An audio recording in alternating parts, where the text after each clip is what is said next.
तो कहानी की शुरुआत एक ऑफिस वर्कर टाकीरो से होती है। अरे यार क्या बोरिंग लाइफ है। वो अपने ऑफिस से घर लौटता है और मूड ठीक करने के लिए रील्स पर मुजरा देखना शुरू करता है। लेकिन तभी अचानक से उसे अपनी टीवी स्क्रीन पर एक अजीब सा बंदा दिखता है। अचानक से उसके ग्लासेस चमचमाना शुरू करते हैं और वो स्क्रीन के अंदर ही टेलीपोर्ट हो चुका था और वो अपनी आंखों के सामने उसी बंदे को बैठा हुआ देखता है। वो उसे पूछना शुरू करता है, आखिरकार तुम कौन हो? कहीं तुम एक एलियन तो नहीं? नहीं, मैं सोलर सिस्टम का मैनेजर हूँ और देखो मैंने एक प्लेनेट बनाया है जिसका नाम की मेडियस है। और अब उसके बाद वो टाकीरो को एक नए प्लेनेट के बारे में बताना शुरू करता है जिसका नाम की मेडियस था। वो उसे बताता है कि वो टाकीरो को इस प्लेनेट में समन कर देगा ताकि वो इस प्लेनेट को और भी ज्यादा हरा भरा कर ले और यहाँ पर सिविलाइजेशन को बना दे। पर टाकीरो इस बात से बिल्कुल मुकर जाता है। लेकिन तभी वो बंदा बोलता है, अरे वैसे भी तुम्हारी बॉडी फेड हो रही है इसीलिए मैं तुम्हें रीइंकार्नेट करूंगा, लेकिन तुम चिंता मत करो, मैं तुम्हें कुछ गिफ्ट्स भी दे दूंगा। और गिफ्ट सुनकर टाकीरो काफी ज्यादा खुश हो चुका था और सबसे पहले वो बंदा टाकीरो को एक इन्फिनिट माना देता है और वो उसे पूछता है, क्या तुम्हें कुछ और चाहिए? प्लॉट्स मिल जाते तो मजा आया था। और अब वो उसे हेरम की एबिलिटी भी दे देता है। वो धीरे धीरे करके उसे और भी बहुत सी ओपी सी एबिलिटी देना शुरू करता है जैसे की सर्च एबिलिटी। और वो इस चीज का यूज करके आइटम्स को सेल कर सकता है और पैसे कमा सकता है जिससे कि वो फ्री फायर में डायमंड ले सके। वो धीरे धीरे करके उसे और भी बढ़िया बढ़िया सी एबिलिटी देना शुरू करता है और टाकीरो काफी ज्यादा खुश हो चुका था। अचानक से टाकीरो की बॉडी फेड होना शुरू हो चुकी थी और अब उसे पता चल चुका था कि ये टाकीरो का जाने का समय आ चुका है। वो उसे बोलता है, अरे आखिरकार मैं कहाँ जा रहा हूँ? और वो टाकीरो को जाते जाते एक सर्च स्पेल मैजिकल एबिलिटी को भी दे देता है। और अब अचानक से टाकीरो कहीं इसेकाई हो जाता है। जब वो अपनी आंखें खोलता है तो वो अपने आप को एक फॉरेस्ट में पाता है। वो बोलता है, क्या मैं इसेकाई हो चुका हूँ? जैसे वो अपनी आंखों के सामने देखता है वो देखता है कि वहाँ पर तो एक बहुत बड़ा प्लेनेट भी है। और अब वो सोचता है कि सबसे पहले उसे कुछ ह्यूमंस को ढूंढना होगा ताकि वो अपनी जर्नी को कंटिन्यू कर सके और उसे तो कैसे भी करके इस वर्ल्ड में प्लॉट को डेवलप करना था। वो जैसे ही आगे बढ़ना शुरू करता है वहाँ पर उसे फॉरेस्ट मिलता है और फॉरेस्ट में उसे बहुत सी अजीब अजीब सी आइटम्स दिखती है। अचानक से वो सबसे पहले अपनी मैजिकल एबिलिटी का यूज करता है। वो बोलता है, मैजिक एबिलिटी ऑन हो जा, पर उसका पोपट हो जाता है और ऐसा तो कुछ भी नहीं होता। पर बाद में जाकर वो अपनी सर्च स्पेल का यूज करता है और फाइनली अब वो काम करना शुरू कर जाती है। और अब वो काफी ज्यादा खुश हो जाता है ये चीज सोचकर कि अब वो फाइनली मैजिकल एबिलिटी का यूज कर सकता है। उसे उस फॉरेस्ट में डिफरेंट आइटम्स मिलती है। उसके पास अप्रेजल स्किल भी थी, इसीलिए वो सभी चीजों को अप्रेज करना शुरू करता है और वो सोचने लगता है कि आखिरकार उसे सबसे अच्छे पैसे किसके मिलने वाले हैं। लेकिन जो कोई भी वो आइटम होती है वो सभी की सभी एकदम लोअर क्लास की होती है, इसीलिए वो अपनी जर्नी को वापस से कंटिन्यू करता है। अचानक से उसे एक बहुत बड़ा चमचमाता स्टोन का पीस दिखता है। वो अपने मन में सोचता है कि इसे तो उसे बहुत ही अच्छे पैसे मिलने वाले हैं। लेकिन जब वो उस पर अपनी अप्रेजल स्किल का यूज करता है तो उसे पता चलता है कि ये कोई स्टोन नहीं बल्कि मॉन्स्टर पूप थी। पर वो सी रैंक की थी, इसीलिए वो उसे अपने बैग में रख लेता है। उसे पता चलता है कि उसकी मैजिकल एबिलिटी उसे डिफरेंट सिंबल्स दिखाती है और हर एक अलग सिंबल का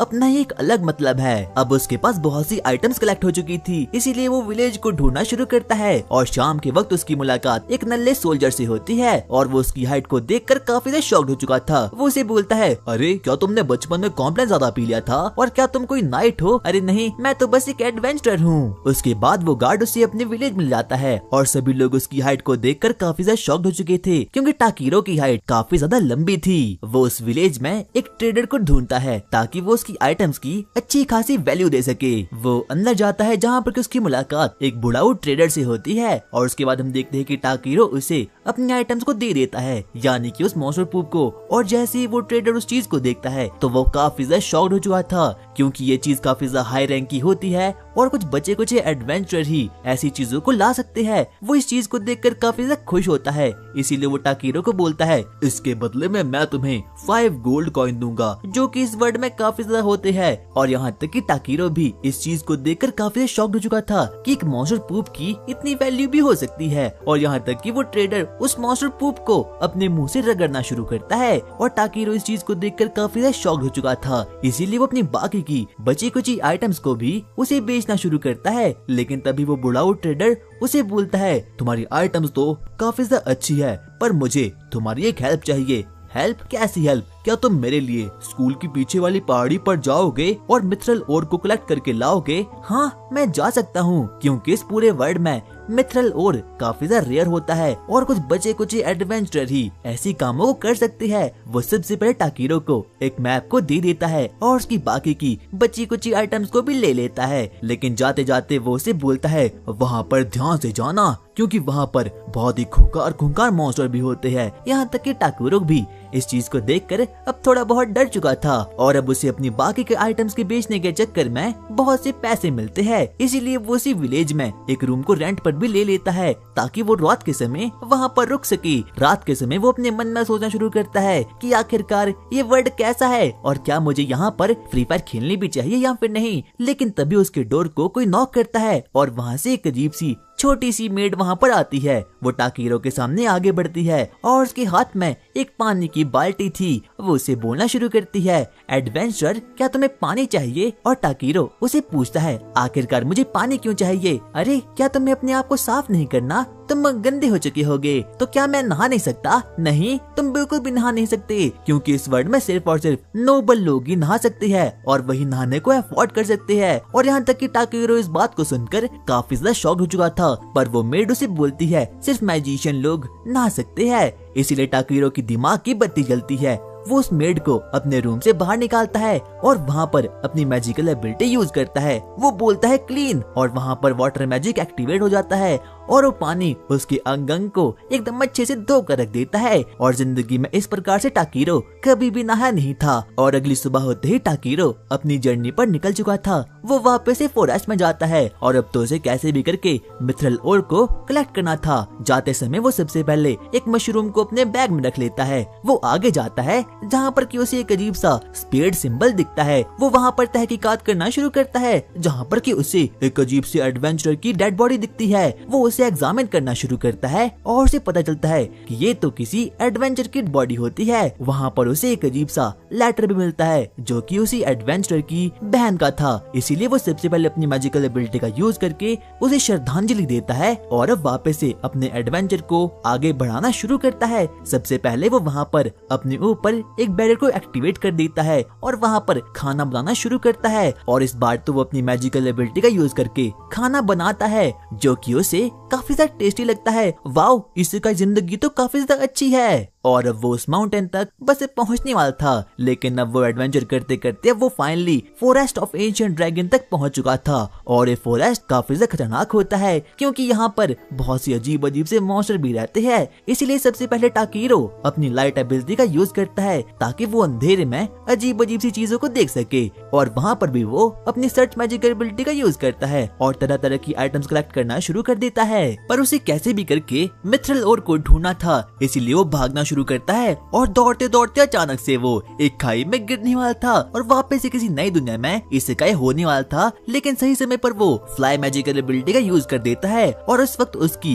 एकदम सॉफ्ट लैंडिंग होती है। अचानक से जब वो नीचे जाता है तो वो देखता है कि वो तो किसी माइन में पहुंच चुका है और वहाँ पर उसे बहुत से सिंबल्स दिखाई देते हैं। सबसे पहले वो अपना माइन करने वाले अस्त्र को निकालता है और वहाँ पर उसे बहुत से ओर्स मिलते हैं जैसे कि सिल्वर ओर और बाकी की चीजें भी। वो उस माइन में मिथरल ओर को रिसर्च करना शुरू करता है, लेकिन तभी अचानक से वो माइन जोर जोर से हिलना शुरू कर देती है। लेकिन तभी हम देखते हैं कि टाकीरो उस चीज को बिल्कुल इग्नोर कर देता है और वापस से वहाँ पर जाता है। वो वहाँ पर अपने मैजिकल फायरबॉल को फेंकता है और वहाँ पर पूरी की पूरी जगह को उड़ा कर रख देता है। और जब वो वहाँ पर पहुँचता है तो उसे फाइनली मिथरल ओर मिल चुका था, पर वो तादाद में काफी कम थे। इसीलिए वो डिसाइड करता है कि वो थोड़े बहुत और मिथरल ओर को ढूंढ निकालेगा। इसीलिए वो उस माइन में रिसर्च करना शुरू करता है। अचानक से उसे उसी माइन में एक अजीब सी गुफा दिखती है, इसीलिए वो वहाँ पर भागना शुरू करता है ताकि वो जल्दी से जल्दी बहुत से मिथरल ओर को कलेक्ट कर सके। और अब वो उस केव के अंदर फाइनली पहुंच चुका था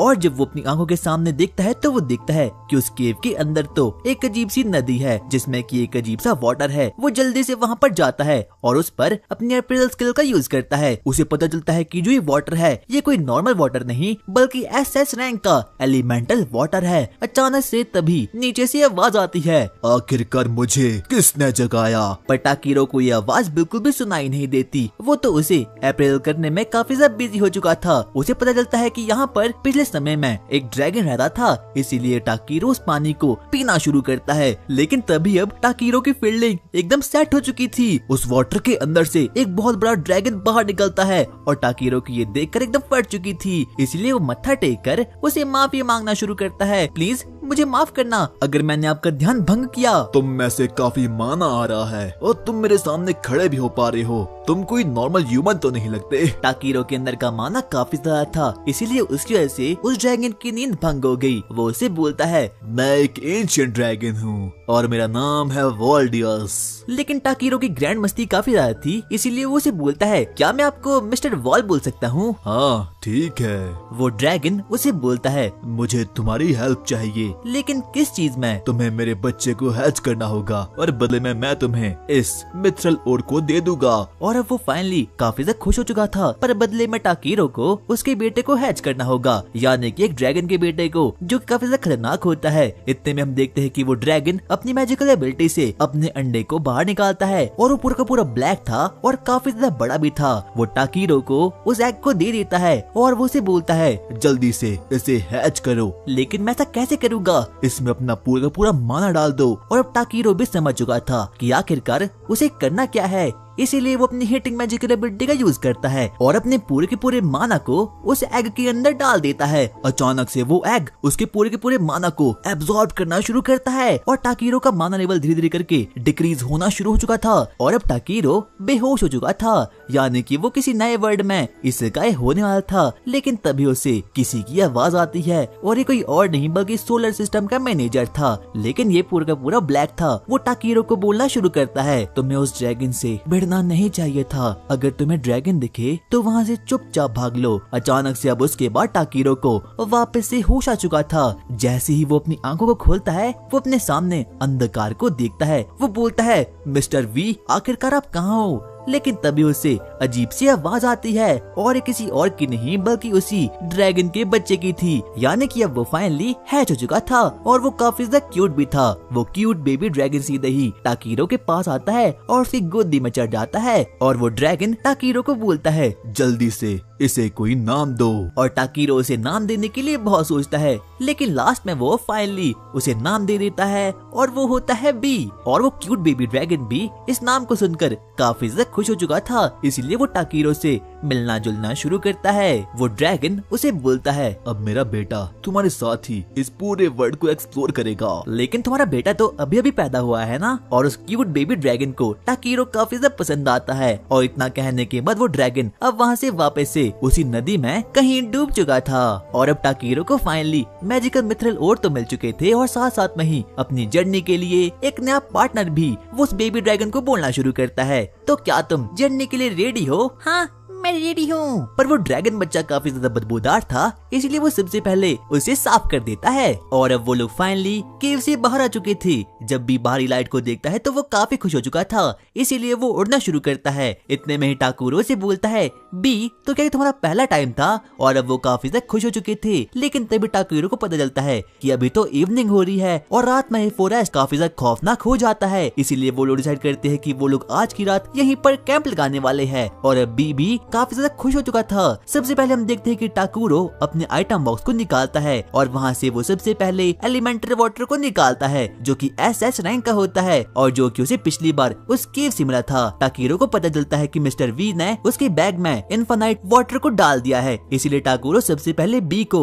उस वाटर को पिलाता है। और अब वो काफी ज्यादा खुश हो चुका था, क्योंकि इस समय पर बी एक बच्चा है और यहाँ तक कि अभी उसके पास कोई दांत भी नहीं है और वो कुछ खा भी नहीं सकता, इसलिए टाकुरो उसे उसी वाटर को पिलाता है। और अब तुम दोनों का ही माना लेवल काफी ज्यादा स्ट्रॉन्ग हो चुका था। रात के समय हम देखते हैं कि टाकुरो अपने बैग से कुछ मैजिकल स्टोन को निकालता है और अपने और बी के ऊपर एक बैरियर को क्रिएट कर देता है। उसे याद आता है कि जब वो इस वर्ल्ड में घूम रहा था तो वो बुक स्टोर में गया था और जहाँ से उसे पता चलता है कि मैजिकल स्टोन इस वर्ल्ड में काफी ज्यादा प्रीशियस है। लेकिन टाकीरो के पास एक काफी ज्यादा कमाल की पावर होती है कि वो अपने मैजिक से ही मैजिकल स्टोन को क्रिएट कर सकता है और वो देखते ही देखते एक थर्मल मैजिकल स्टोन को क्रिएट कर देता है और उसी की हेल्प से आग जलाना शुरू करता है। यहाँ तक कि बी ये देखकर काफी शॉक्ड हो चुका था। उसके बाद हम देखते हैं कि टाकीरो अपनी थोड़ी बहुत कुकिंग स्पेल का यूज करता है और एक के बाद एक करके बहुत ही टेस्टी चीज बनाना शुरू करता है। और सबसे पहले वो बी को सूप को खिलाता है, लेकिन वो काफी ज्यादा गर्म था, इसीलिए बी की जुबान एकदम जल चुकी थी। इसीलिए टाकीरो उसे एकदम ठंडा करके उस सूप को पिला देता है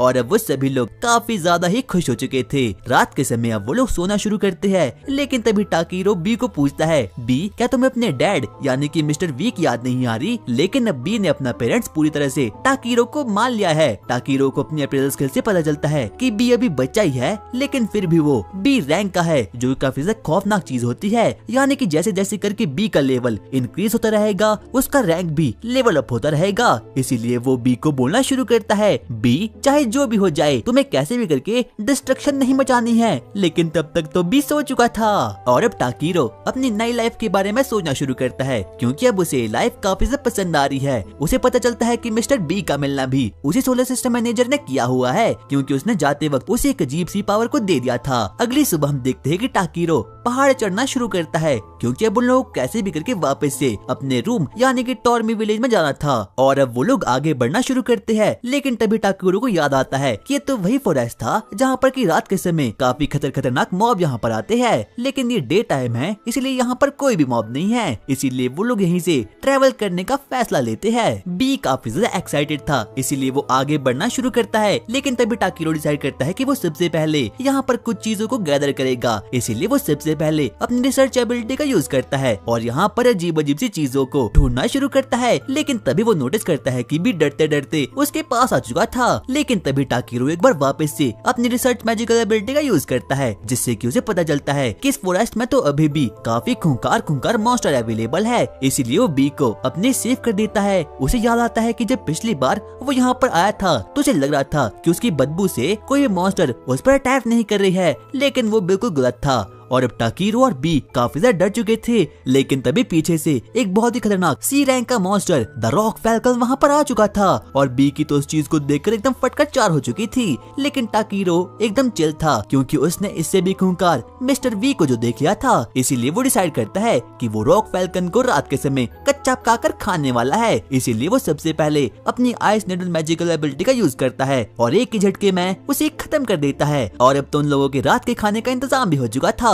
लेकिन तभी हम देखते हैं कि बी उसे बताता है, अरे वहाँ देखो कुछ सर्पेंट वुल्फ हम पर अटैक करने वाले हैं। और जैसे ही टाकीरो उन लोगों को देखता है, वो भी काफी ज्यादा शॉक्ड हो चुका था। सबसे पहले वो उसे बचने के लिए अपनी बॉडी को काफी ज्यादा लाइट कर देता है और जमीन से काफी ज्यादा ऊंची जंप मारता है और नीचे आकर ग्रेविटेशनल मैजिक का यूज करके अपने शरीर को काफी ज्यादा भारी कर लेता है और एक के बाद एक करके उन सर्पेंट वुल्फ को पकड़ पकड़ कर पेलना शुरू कर देता है। और अब तो उसने देखते ही देखते हर एक वुल्फ को खत्म कर दिया था और अब वो लोग उनका मीट को गैदर करना शुरू करते हैं। लेकिन तभी टाकीरो को एक बार वापस से अपनी रिसर्च मैजिकल एबिलिटी से पता चलता है कि यहाँ पर तो अभी भी काफी मॉन्स्टर अवेलेबल है। लेकिन तभी हम देखते हैं कि बी उसे अपने साथ उड़ाना शुरू करता है ताकि वो जल्द से जल्द टॉर्मी विलेज तक पहुँच पाए। लेकिन तभी हम देखते हैं कि टाकीरो से बोलता है, अरे बी मैं काफी ज्यादा भारी हूँ, प्लीज मुझे नीचे फेंक दो। और वो भी ऐसा ही कर लेता है और वो टाकीरो को आसमान से सीधा ही नीचे फेंक लेता है। लेकिन टाकीरो इस बात को देखकर काफी ज्यादा शॉक्ड हो चुका था। उसे पता चलता है कि उन लोगों ने तो फॉरेस्ट ऑफ ट्रीज को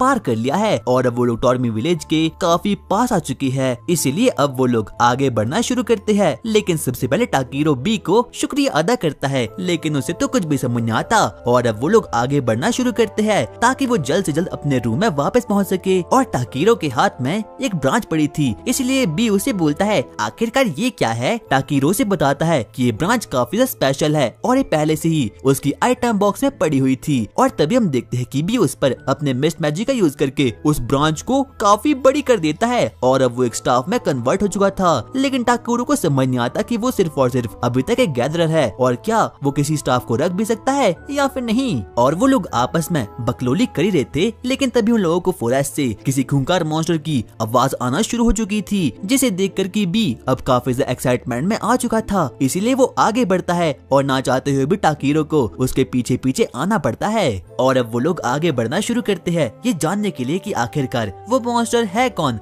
हम देखते हैं कि बी एक जगह पर आकर रुक जाता है, इसलिए टाकीरो भी उसके पीछे आता है और वहाँ पर उसकी मुलाकात एक अजीब सी एल्फ लड़की से होती है और उसकी हालत काफी से खराब थी। टाकीरो से पूछता है, क्या तुम पर किसी मॉन्स्टर ने अटैक कर दिया? लेकिन अभी वो एल्फ ठीक से बोल भी नहीं पाती, यहाँ तक कि वो कुछ कर भी नहीं पाती। बाद में उसके पेट से अजीब सी आवाजें आना शुरू होती है। टाकीरो को पता चलता है कि जो ये एल्फ है ये काफी दिनों से भूखी है और वो मॉन्स्टर साउंड कहीं और से नहीं बल्कि इस एल्फ के पेट से आ रही है।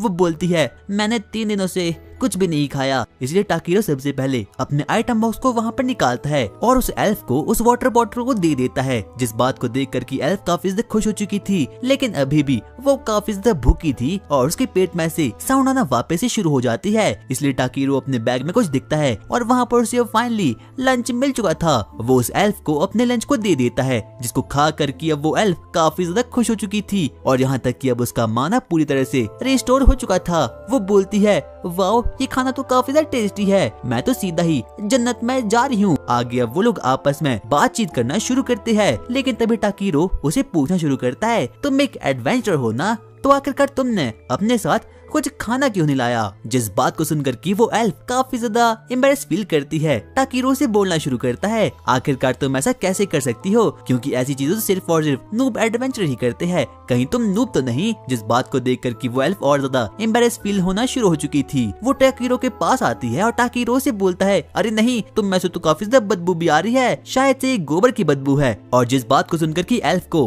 काफी ज्यादा शर्मा जाती है, इसीलिए वो टाकीरो को बाय बोलकर अब वहाँ से निकल जाती है। वो उसे बोलती है बाय, मुझे कुछ इंपॉर्टेंट काम है, और अब ऐसा बोलकर अब वो वहाँ से निकल जाती है। और अब टाकीरो और भी सबसे पहले उस फॉरेस्ट में कुछ आइटम्स को गैदर करना शुरू करते हैं और वहाँ पर टाकीरो को बहुत सी चीजें मिलती है जो काफी ज्यादा ओपी रैंक की होती है। और अब वो लोग फाइनली फॉरेस्ट के एग्जिट तक पहुँच चुके थे, जहाँ पर की बी को आती हुई दूर से ही एक वैगन नजर आ जाती है और टाकीरो उसकी पावर को देखकर काफी ज्यादा ही शॉक्ड हो चुका था। और अब वो वैगन भी टाकीरो के पास आ चुकी थी और वहाँ पर वो देखता है कि उस वैगन के आगे तो एक ई रैंक का हॉर्स खड़ा हुआ है जो कि एक यूनिकॉर्न है। आगे अब टाकीरो उस वैगन के मालिक से बातचीत करना शुरू करता है और वो उसे बोलता है अरे एडवेंचर, तुम आखिरकार कहाँ जा रहे हो। लेकिन टाकीरो से बोलता है अरे मैं कोई एडवेंचर नहीं हूँ, मैं एक गैदरर हूँ। क्या एक गैदरर, ये तो काफी ज्यादा रेयर बात है, तुम जा कहाँ रहे हो। टाकीरो से बताता है कि वो टॉर्मी विलेज की ओर आगे बढ़ रहा है और वो लोग भी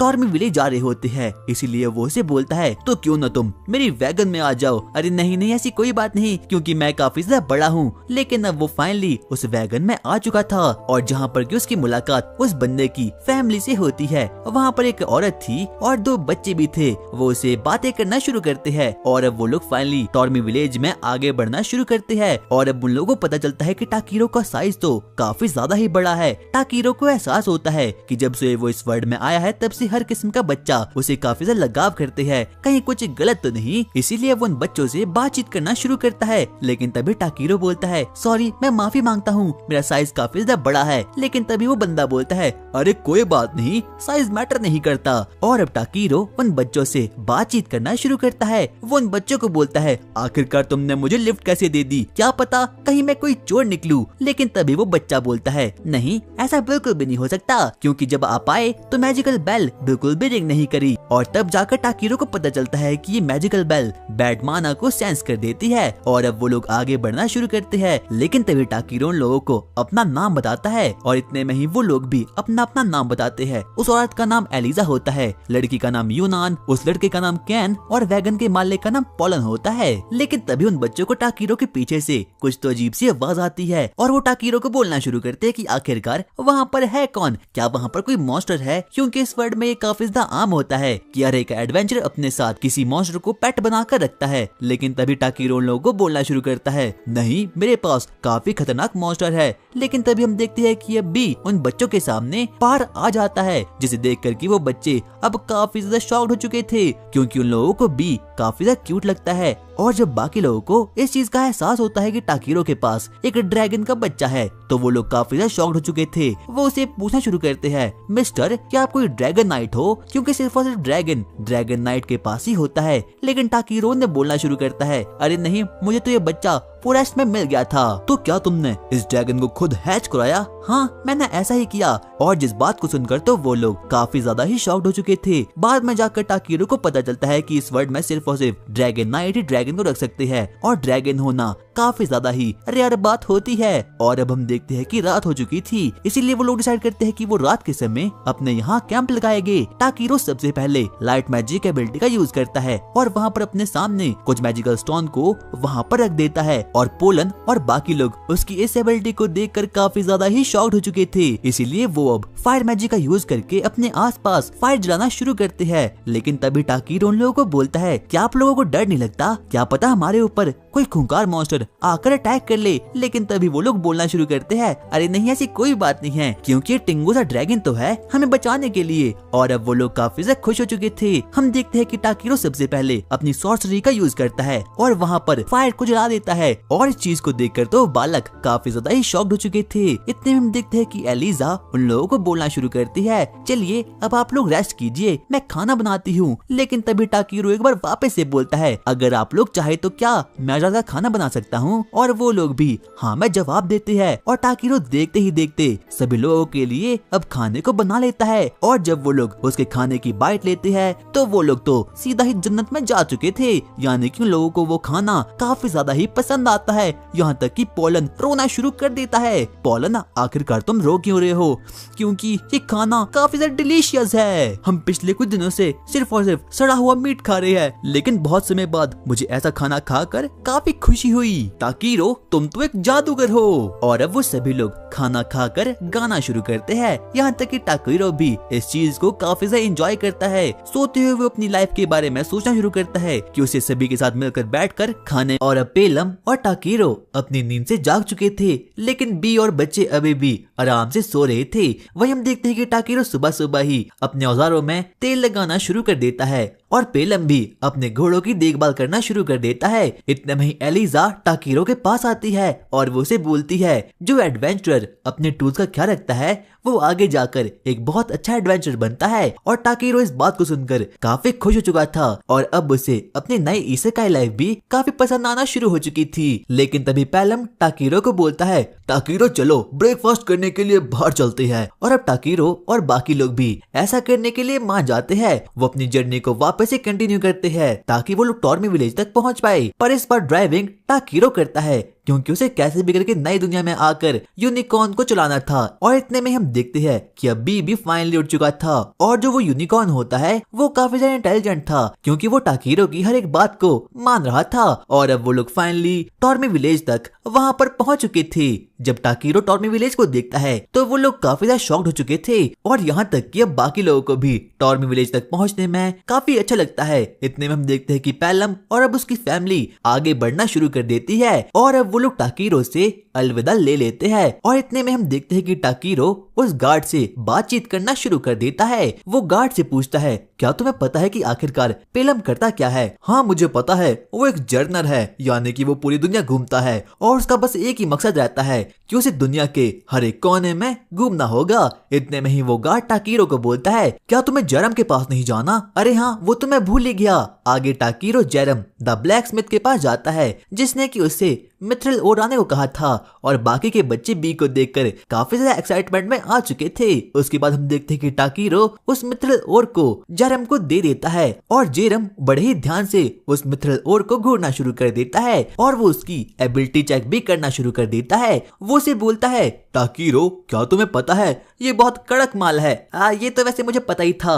उसके बाद वो उसे मिथ्रिल ओर के बारे में और भी ज्यादा जानकारी देना शुरू कर देता है। वो उसे बोलता है बच्चे तुझे पता है ये कोई नॉर्मल मिथ्रिल ओर नहीं बल्कि ये मैजिकल मिथ्रिल ओर है, यानी कि ये लेजेंड स्टफ है और लेजेंड स्टफ इस पूरी दुनिया में सबसे खतरनाक होता है। यहाँ तक कि टाकीरो भी जब इस बात को सुनता है तो वो काफी ज्यादा ही शॉक्ड हो चुका था। और अब तो जेरम भी उस मिथ्रिल ओर को पाकर काफी खुश हो चुका था। वो टाकीरो को बोलना शुरू करता है टाकीरो तुम सच में ही एक काफी कमाल के गैदरर हो। अच्छा तो क्या ऐसी बात है? थैंक्स। मैं चाहता हूँ कि तुम अपनी जर्नी आगे बेल्काइम सिटी में कंटिन्यू करो क्योंकि तुम्हारे पास काफी स्किल है और अगर तुम यहीं पर रहे तो तुम्हारी स्किल्स बेकार हो जाएगी। और अब टाकीरो भी बेल्काइम सिटी का नाम सुनकर काफी ज्यादा एक्साइटमेंट में आ चुका था। और अब वो लोग डिसाइड करते हैं कि टाकीरो आगे जाकर बेल्काइम सिटी में जाने वाला है। यहाँ तक कि अब वो बुढ़ाऊ भी ये देखकर काफी खुश हो चुका था क्योंकि उसके पास बिल्कुल भी इतने पैसे नहीं थे कि वो मिथ्रिल ओर को खरीद सके। और अगर गलती से भी वो एक मिथल ओर को खरीदने के लिए वहाँ पर जाए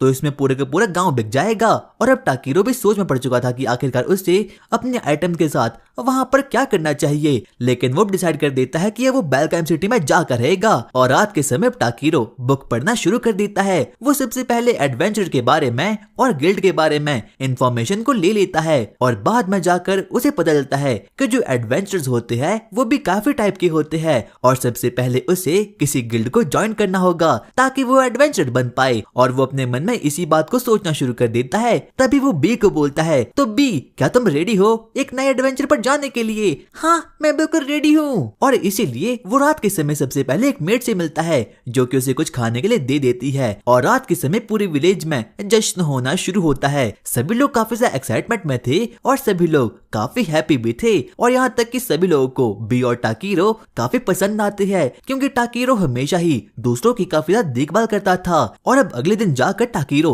सबसे पहले एक मशरूम को गैदर करता है और अब उसके बाद वो उसी मेड के पास जाता है क्योंकि अब उसने डिसाइड कर दिया था कि वो अगली सुबह बेलकाइम सिटी में जाएगा। सबसे पहले वो मेड से बातचीत करना शुरू करता है और अब वो मेड भी टाकीरो के जाने पर काफी ज्यादा इमोशनल हो चुकी थी। वो उसे बोलना शुरू करती है, टाकीरो क्या तुम कुछ और देर तक नहीं रुक सकते? क्योंकि अगर तुम यहाँ पर नहीं रहोगे तो मुझे काफी रोना आ जाएगा, पर मैं ऐसा नहीं कर सकता। और अब मेड भी उसकी इस भावना को समझ चुकी थी, इसीलिए वो उसे जाने से पहले कुछ लंच को बनाकर दे देती है। लेकिन वो लंच काफी ज्यादा था। टाकीरो अपने मन में सोचना शुरू करता है, शुक्र है मेरे पास आइटम बॉक्स है। और रात के समय टाकीरो और बी फ्री फायर खेलना शुरू कर देते हैं। लेकिन तभी टाकीरो अपने मन में सोचना शुरू करता है कि कल सुबह उसे बेलकाइम सिटी की ओर जाना होगा, पर बदले में वो इन गांव वालों को कुछ देना चाहता था और इसीलिए वो बहुत सोचना शुरू करता है कि आखिरकार वो लोगों को कौन सी गिफ्ट को देगा। सबसे पहले वो अपनी जेब से एक मिथरल ओर को निकालता है और एक लैंटर्न को भी वो उन दोनों को अपने टेबल पर रख देता है और अब उन दोनों को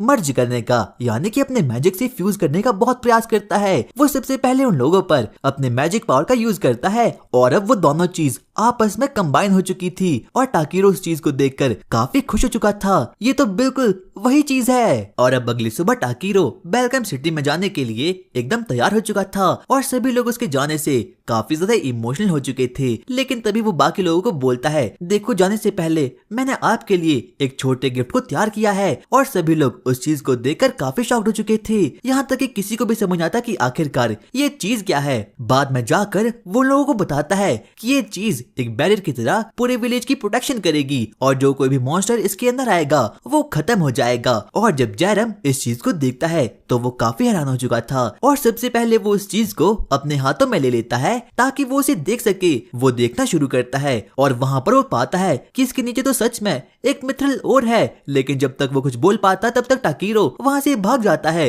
वो बोलना शुरू करता है, टाकीरो क्या तुमने सच में इस चीज को बनाया? ये तो एक लेजेंडरी आइटम है। और आगे हम देखते हैं कि टाकीरो और बी अपनी जर्नी पर निकल चुके थे और अब वो लोग आगे बढ़ना शुरू कर देते हैं। लेकिन तभी उनका रास्ता रोकने के लिए वहाँ पर एक बहुत बड़ा क्रैब मॉन्स्टर वहाँ पर आ चुका था और वो काफी शक्तिशाली भी था। लेकिन जब टाकीरो उस पर अपनी एयरप्रेस एबिलिटी का यूज करता है तो उसे पता चलता है कि जो ये मॉन्स्टर है ये सी रैंक का है और यहाँ तक कि इसे खा भी सकते हैं। और जब उन लोगों को इस बारे में पता चलता है तो उन लोगों का फाइनली डिनर का इंतजाम हो चुका था। सबसे पहले टाकीरो से मारने के लिए अपनी बॉडी को रिडक्शन और हेवन कर लेता है। लेकिन तभी हम देखते हैं कि भी उसकी ओर आगे बढ़ता है और वो उस पर अपनी सोनिक मैजिकल एबिलिटी से उसे एक स्लैश में खत्म कर देता है। टाकीरो से बोलता है, वाओ बी क्या तुम ये भी कर सकते हो? लेकिन तभी टाकीरो और बी को वहाँ पर दो क्रैब मॉन्स्टर और भी घेर लेते हैं और अब वो उन पर अटैक करने के लिए बिल्कुल रेडी हो चुके थे। टाकीरो अपने मन में सोचना शुरू करता है कि उसे कैसे भी करके उन लोगों पर मारना होगा, लेकिन वो तो सी रैंक के थे ना। लेकिन तभी वो क्रैब मॉन्स्टर्स उस पर अटैक कर देते हैं। लेकिन तभी बी अपने आईक्यू के यूज करके टाकीरो को वहाँ पर उड़ा देता है और वो दोनों क्रैब मॉन्स्टर्स एक दूसरे में ही घुसंड मार कर एकदम मर चुके थे और अब उन लोगों का डिनर का इंतजाम फाइनली हो चुका था। लेकिन तभी वहाँ पर एक और क्रैब मॉन्स्टर टाकीरो पर चार्ज कर लेता है। टाकीरो अपने स्टाफ को निकालता है और उसे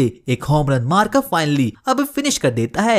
और अब रात के समय टाकीरो क्रैब मॉन्स्टर को मारना शुरू करता है। सबसे पहले वो अपने माना को अपने हाथ में लेता है और एक के बाद एक करके क्रैब मॉन्स्टर को चॉप करना शुरू कर देता है और अब उसके बाद वो उसे मस्त तेल में फ्राई कर देता है। सबसे पहले वो उसमें थोड़ा बहुत पानी थोड़ा बहुत नमक डाल देता है और अब फाइनल लोगों का डिनर बनकर एकदम रेडी हो चुका था। और जब बी और टाकीरो इस चीज को खाते हैं तो वो उन दोनों को ही काफी अच्छा लगता है। और अब अगली सुबह वो लोग फाइनली फाइनली बेलकाइम सिटी तक पहुंच चुके थे। बेलकाइम सिटी सच में ही काफी बड़ी थी और जब टाकीरो सिटी पर अपने अप्रेजेबिलिटी का यूज करता है तो वो सच में ही काफी ज्यादा एक्साइटमेंट में आ चुका था, क्योंकि ये सिटी काफी अच्छी है। यहाँ तक कि ये बी भी काफी ज्यादा एक्साइटमेंट में आ चुका था। और वहीं टाकीरो देखता है कि वहाँ पर तो कुछ लोग उनकी इंस्पेक्शन कर रहे हैं और अब उन लोगों को भी इसी प्रोसेस होकर गुजरना होगा। सबसे पहले वहाँ पर रिसेप्शनिस्ट आती है और अब फाइनली टाकीरो की बारी आ चुकी थी। टाकीरो बी को सबसे पहले कहीं छुपा लेता है और अब वो अंदर जाना शुरू करता है, जहाँ पर कि एक गार्ड और एक लड़की टाकीरो के सामान को इंस्पेक्ट करना शुरू कर देती है और वो उसे बोलती है, अच्छा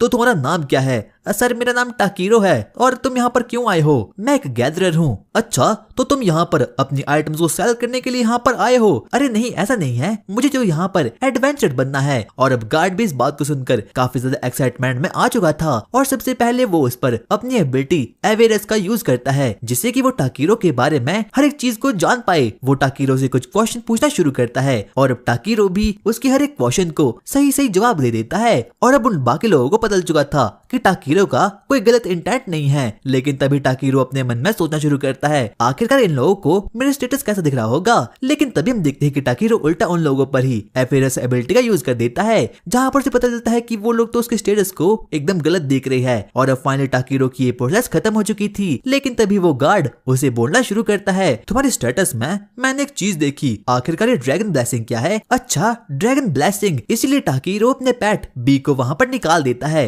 और जब वो लोग बी को देखते हैं तो वो लोग काफी ज्यादा शॉक्ड हो चुके थे। वाओ ये तो कितना क्यूट है, क्या एक ड्रैगन है? हाँ ये एक ड्रैगन है, मुझे किंग को इन्फॉर्म करना होगा क्योंकि ड्रैगन इस पूरे वर्ल्ड में काफी रेयर स्पीशीज होती है। क्या तुम्हारे पास कोई सिंबल है? अगर है तो प्लीज अपने पेट पर लगा दो। टाकीरो अपने बैग में देखना शुरू करता है, जहाँ पर कि उसे एक अजीब सा सिंबल मिलता है और वो उस चीज को बी की टेल में लगा देता है और जिसे देख कर की बी काफी खुश हो चुका था। आगे अब वो गार्डो से बातचीत करना शुरू करते हैं और अब वो लोग टाकीरो को बोलना शुरू करते हैं, यहाँ से बस सीधा जाओ तुम्हें एडवेंचरस गिल्ड मिल जाएगा। और अब टाकीरो और बी भी एडवेंचरस गिल्ड की ओर आगे बढ़ना शुरू कर देते हैं। और जब वो लोग उस गेट से आगे बढ़ते हैं सबसे पहले वो सिटी के मार्केट में जाते हैं और टाकीरो और बी को वो चीज काफी ज्यादा पसंद आती है। आगे चलते चलते अब उन लोगों को फाइनली स्क्वायर शेप की एक बिल्डिंग मिल चुकी थी और अब वो लोग डिसाइड करते हैं कि उन लोगों को इसके अंदर जाना होगा, क्योंकि वो कुछ और नहीं बल्कि एडवेंचरस गिल्ड ही था। और अब वो लोग फाइनली एडवेंचरस गिल्ड तक वहाँ पर पहुंच चुके थे और वहाँ पर टाकीरो गिल्ड की रिसेप्शनिस्ट आरियाना से मिलता है। वो लोग आपस में बातचीत करना शुरू करते हैं। आरियाना टाकीरो से पूछती है, आखिरकार तुम्हारी क्लास क्या है? दरअसल मैं एक गैदरर हूँ। क्या एक गैदरर? ये तो काफी रेयर बात है। उसके बाद वो टाकीरो को एक फॉर्म को फिल करने के लिए दे देती है और अब टाकीरो भी अपनी एबिलिटी से वहाँ पर अपना नाम ग्राम और पता वहाँ पर भर लेता है। आगे अब वो उसे और भी ज्यादा पूछताछ करना शुरू करती है, आखिरकार आपका वर्क एक्सपीरियंस कितना है? ये उतना ज्यादा नहीं है कि आपको कॉम्बैट एक्सपीरियंस है या फिर नहीं? वैसे मुझे थोड़ा सा तो है।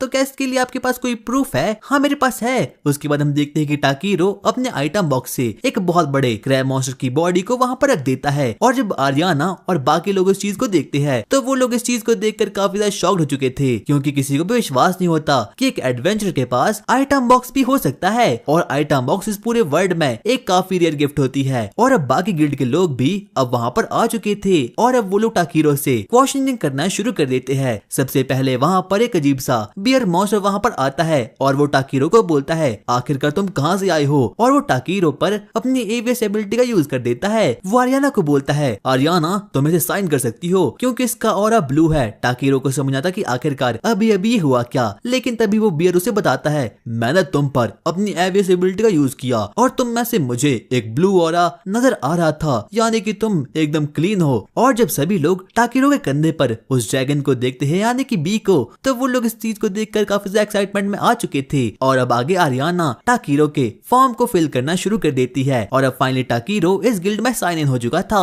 और साइन अप होने के बाद आरियाना टाकीरो को एक कड़े को दे देती है, जिससे कि अब वो एडवेंचर गिल्ड में फाइनली अब लॉग इन तो हो ही चुका था। और अब बी और टाकीरो इस चीज को देखकर काफी ज्यादा खुश हो चुके थे, लेकिन तभी आरियाना टाकीरो को बोलती है, मैंने आपको एज एन एफ रैंक का एडवेंचर यहाँ पर रजिस्टर कर लिया है। और अब उसके बाद टाकीरो एडवेंचर की फैमिली से मिलने के लिए जल्दी से वहाँ पर निकल जाता है। सबसे पहले वो उसकी फैमिली से मिलता है और ये कोई और एडवेंचर नहीं था बल्कि वही एडवेंचर था जिसकी की बॉडी उसे एपिसोड 1 में मिली थी। वो उसकी फैमिली से बातचीत करना शुरू करता है और वो उन लोगों को बताता है मुझे उसकी बॉडी टॉर्मी विलेज के एक फॉरेस्ट में मिली थी और बाद में जाकर टाकीरो को पता चलता है कि जो उसकी फैमिली है वो तो काफी ज्यादा बीमार है और यहाँ तक कि उससे रॉयल गार्ड्स की कही गई बातें भी याद आती है। उसने उसे कहा था अच्छा वो अपने मॉम डैड के लिए टॉर्मी विलेज में गया था ताकि वो उनके लिए मेडिसिन को कलेक्ट कर पाए, पर अफसोस वो अब नहीं रहा। और टाकीरो को इस बात को सुनकर काफी ज्यादा अफसोस होता है क्योंकि इन लोगों का बेटा कोई और नहीं बल्कि वही एडवेंचर था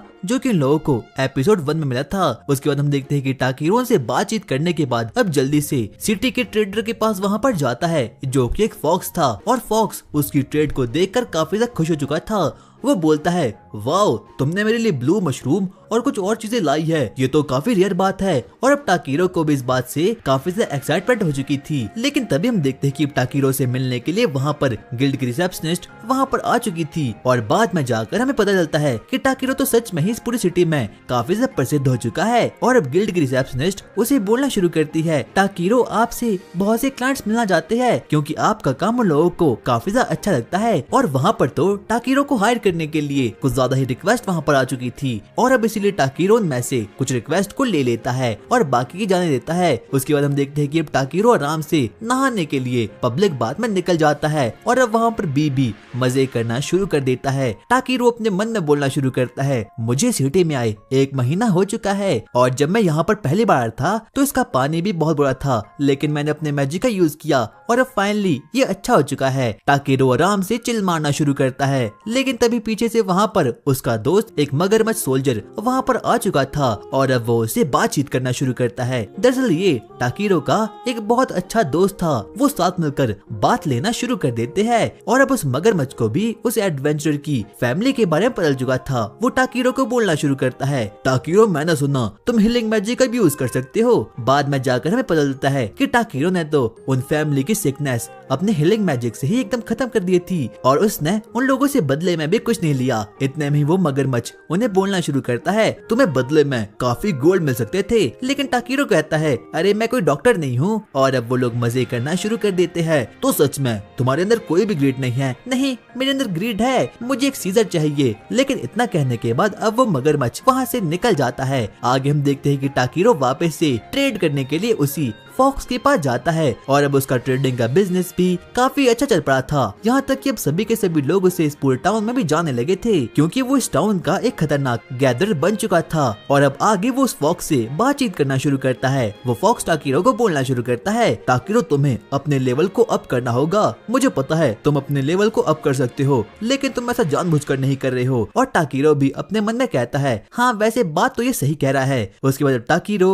वहाँ से निकल जाता है, लेकिन तभी रास्ते में उसे कुछ एडवेंचर्स मिलते हैं जिसके पास की वहाँ पर गिल्ड की रिसेप्शनिस्ट वहाँ पर आ चुकी थी और उसका नाम म्यू था। और सबसे पहले म्यू गिल्ड के एक एडवेंचर से मिलती है और वो उसे बोलना शुरू करती है हमारे ऊपर खतरा आ चुका है, हम पर गॉब्लिन मॉन्स्टर ने अटैक कर दिया है। और अब सभी लोग इस बात को सुनकर काफी शाउट हो चुके थे क्योंकि इस टाउन में अभी कोई भी ए रैंक का एडवेंचर कोई भी मौजूद नहीं है। इसीलिए हम देखते हैं कि टाकीरो भी वहाँ से जाना शुरू करता है क्योंकि उसका बिल्कुल भी मन नहीं था कि वो अभी कॉम्बैट ट्रेनिंग करे। लेकिन तभी पीछे से वो एडवेंचर टाकीरो को रोक देता है और वो उसे बोलता है ओए बच्चे आखिरकार तू कहाँ जा रहा है, तुझे हमारे साथ काम करना होगा। आगे अब वो प्लानिंग बनाना शुरू करते हैं कि आखिरकार वो लोग कैसे उन गॉब्लिन्स को रोकेंगे। सबसे पहले उनका गिल्ड मास्टर बोलना शुरू करता है हम उन गॉब्लिन मॉन्स्टर से रिवर पर ही लड़ेंगे और उन्हें खत्म कर लेंगे। लेकिन टाकीरो अपने मन में बोलना शुरू करता है अरे नहीं यार मैं कहाँ फंस गया। लेकिन तभी कुछ लोग उसे बोलना शुरू करते हैं ओए एफ रैंक के एडवेंचर हमारे काम में अपनी नाक मत घुसाइयो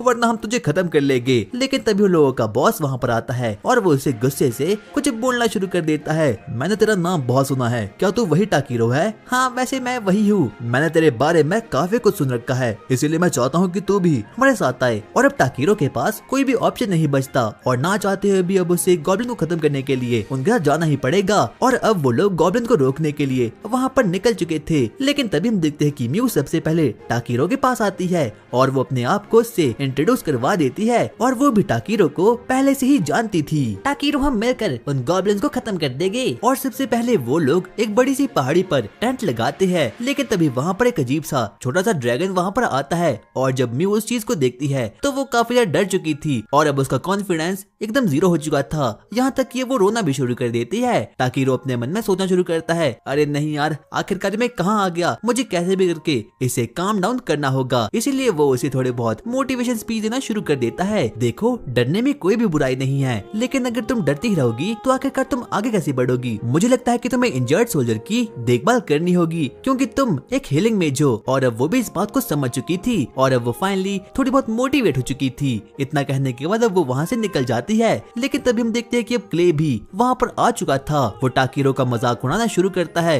हाँ टाकीरो, मुझे पता नहीं था कि तुम भी लड़ाई झगड़े में विश्वास रखते हो। अरे नहीं यार, मैं तो बस यहाँ पर ऐसे ही आ गया। टाकीरो, सच में तुम एक कमाल के हीलिंग मेज हो, तुमने मेरे स्कार्स को भी हील कर दिया था, इसके लिए शुक्रिया। वो लोग बातें कर रहे थे कि इतने में ही फाइट का सायरन वहाँ पर बज चुका था और अब क्ले और टाकीरो को इस बारे में पता चुका था कि जो गॉब्लिन की आर्मी है वो टाउन की ओर आगे बढ़ रही है। इसीलिए क्ले डिसाइड करता है कि वो आगे बढ़ेगा, क्योंकि वो एक फ्रंट लाइन का सोल्जर है और उसे हमेशा ही आगे रहकर लड़ना होता है। टाकीरो, अब मैं जाता हूँ, मैं तुम लोगों को कैसे भी प्रोटेक्ट करके रहूंगा, चाहे इसमें मैं खुद मर जाऊं। और अब इतना कहने के बाद क्ले वहाँ से निकल जाता है और वहीं हम म्यू और उसके साथियों को देखते हैं और वो भी सोल्जर्स पर हीलिंग मैजिक कास्ट करना शुरू कर देते हैं। और अब टाकीरो को भी एहसास हो चुका था कि लड़ाई काफी सीरियस है, इसीलिए वो सबसे पहले अपने आइटम बॉक्स से एक मैजिकल स्टाफ को निकालता है और एक बैरियर को अपने टेंट के चारों ओर लगा लेता है। और वो बैरियर काफी खतरनाक था, यहाँ तक कि सभी लोग उसकी इस पावर को देखकर काफी शॉक्ड हो चुके थे। और अब टाकीरो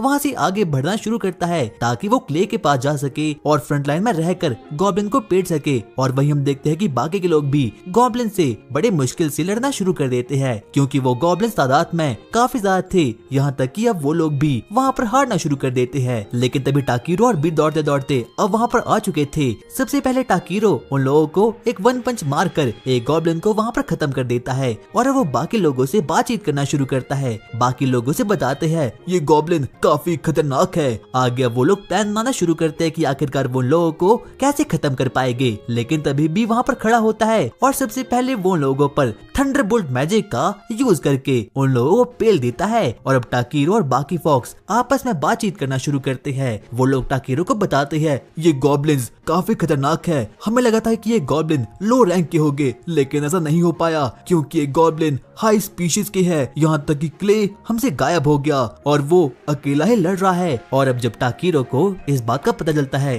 कि जो क्ले है वो अभी अकेला ही लड़ रहा है, इसीलिए वो फैसला करता है कि वो भी उसके पास जाएगा। और वही हम अकेले क्ले को देखते हैं जो कि अपनी फुल पावर से गॉब्लिन्स पर अटैक करना शुरू कर देता है। लेकिन अब क्ले भी धीरे धीरे करके काफी ज्यादा ही डैमेज हो चुका था। लेकिन तभी उसकी जान बचाने के लिए वहाँ पर टाकीरो और भी वहाँ पर आ चुके थे और अब वो क्ले से बातचीत करना शुरू करते हैं। बाद में जाकर टाकीरो को पता चलता है कि जो क्ले है वो काफी ज्यादा इंजर्ड हो चुका है। क्ले टाकीरो को बोलना शुरू करता है, टाकीरो और बी, आखिरकार तुम यहाँ पर क्यों आए हो? तुम्हें यहाँ से भाग जाना चाहिए, क्योंकि यहाँ पर गॉब्लिन का कमांडर है जो कि काफी ज्यादा शक्तिशाली है, यहाँ तक कि तुम लोग भी उसे खत्म नहीं कर सकते। और इतना कहने के बाद ही वो गॉब्लिन कमांडर उन लोगों पर अटैक कर देता है। और अब तो वहाँ पर बाकी के चिंगू पंगू गॉब्लिन्स भी अब वहाँ पर आ चुके थे और अब वो सभी गॉब्लिन्स उन लोगों को घेर कर रख देते हैं। पर कहीं ना कहीं टाकीरो को इस बात का पता था कि जो क्ले के बैग के पीछे निशान है उसी से वो होल्ड बैक कर रहा है, इसीलिए वो उससे पूछना शुरू करता है, क्ले क्या मैं तुम्हारे वुंड्स को वापस से हील कर दूं? नहीं, ऐसा बिल्कुल मत करना।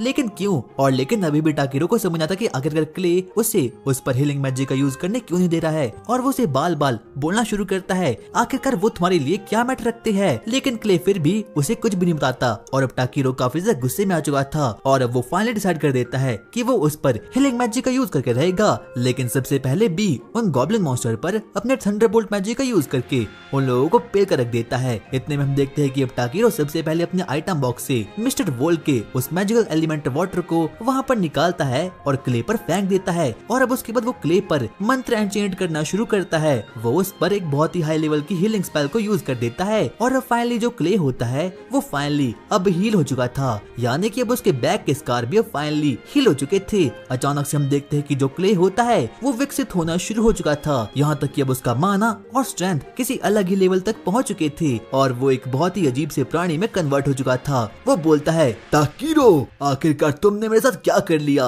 और अब क्ले एक खूंखार मॉन्स्टर में कन्वर्ट हो चुका था, लेकिन अब वो काफी ज्यादा पावरफुल बन चुका था। मुझे मेरे अंदर से एक अलग ही पावर महसूस हो रही है। और टाकीरो को भी समझा था कि आखिरकार अभी अभी ये हुआ क्या। इतने में हम देखते हैं कि अब क्ले वहाँ पर जाता है और वो सिंगल हैंडेडली ही हर एक डीमन को वहाँ पर हरा देता है और अब सभी के सभी गॉब्लिन्स फाइनली वहाँ पर खत्म हो चुके थे। और यहाँ तक कि टाकीरो और बी भी इस चीज को देखकर काफी ज्यादा एक्साइटमेंट में आ चुके थे। लेकिन तभी पीछे से वहाँ पर उन एडवेंचर्स का बॉस वहाँ पर आता है और वो टाकीरो को बोलना शुरू करता है, आखिरकार तुमने अभी अभी किया क्या। बस मैंने तो कुछ भी नहीं किया, तुम्हारे पास इतनी पावर है, आखिरकार तुम हो कौन। हाँ, मैं तो बस एक एफ रैंक का गैदरर हूँ। पर एडवेंचर बॉस को बिल्कुल भी इस चीज का बिल्कुल भी कोई विश्वास नहीं होता और अब वो लोग बैटल से वापस लौटकर आ चुके थे। लेकिन तभी हम देखते हैं कि अब क्ले भी वापस से अपनी नॉर्मल फॉर्म में आ चुका था और वो टाकीरो पर गुस्सा करना शुरू कर देता है। वो उस पर बोलता है, टाकीरो, आखिरकार तुमने मेरे साथ किया क्या। और अब टाकीरो के पास कोई भी ऑप्शन नहीं बचता, इसीलिए वो उसे बताना शुरू करता है, अरे मैंने तो बस तुम पर एक मैजिकल एलिमेंट वाटर को डाला था। क्या मैजिकल एलिमेंट वाटर, आखिरकार ये होता क्या है। और ये मुझे किसी और ने नहीं बल्कि बी के फादर ने दिया था,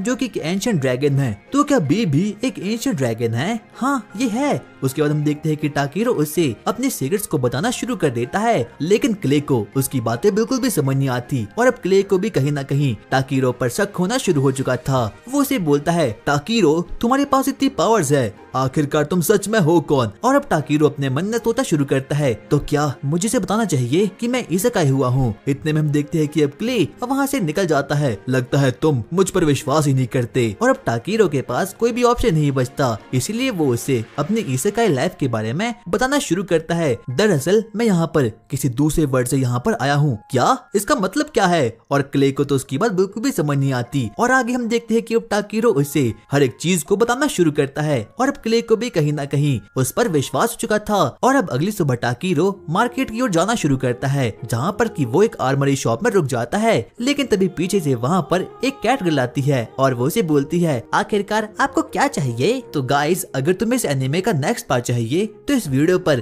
500 कमेंट्स पूरे कर देना, मैं सीधा ही इसका नेक्स्ट पार्ट अपलोड कर दूंगा। और हाँ यार, प्लीज मेरे सेकंड चैनल को भी जरूर से सब्सक्राइब कर लो, क्योंकि हो सकता है कि मैं इस एनिमे का नेक्स्ट पार्ट वहीं पर अपलोड कर दूं। तब तक के लिए बाय।